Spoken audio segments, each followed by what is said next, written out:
Perdu entre Porto et Lisbonne, dans un village sans personne, on se levait au chant du coq. Il n'y avait rien d'équivoque,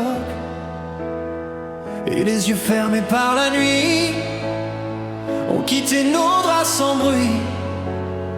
Un café pour se réveiller, juste puis courir sans trop parler.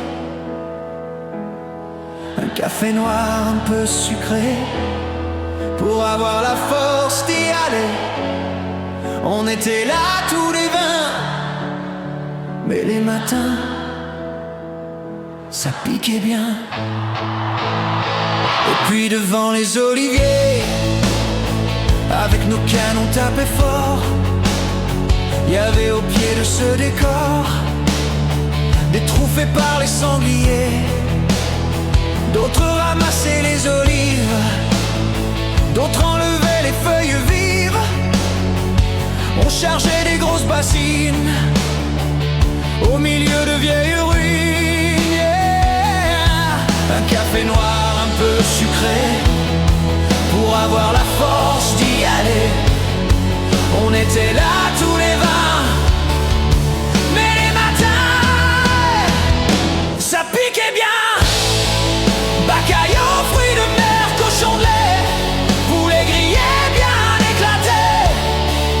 On mangeait sans se priver, tous les 20 autour d'un verre. Le vigno verdé, l'agneau de clair, coulait fort jusque tard le soir. Et on faisait ce qu'on voulait, puis on se perdait dans le noir. Puis on se perdait dans le noir. Oh. Puis l'on passait à la trieuse, la fatigue était contagieuse, mais les rires prenaient le dessus, même les corps les plus rompus. Entre la poussière et la sueur, on partageait la même ardeur.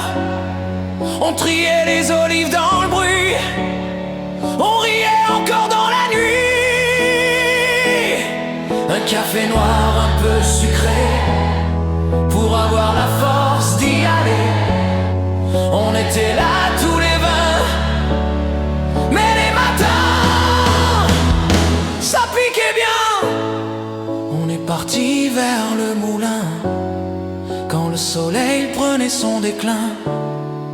Presser les olives ensemble, voir leur couler, ça nous ressemble. Revenir avec l'huile précieuse, fier d'une journée généreuse. Quand le jour revenait enfin, les mains sentaient l'huile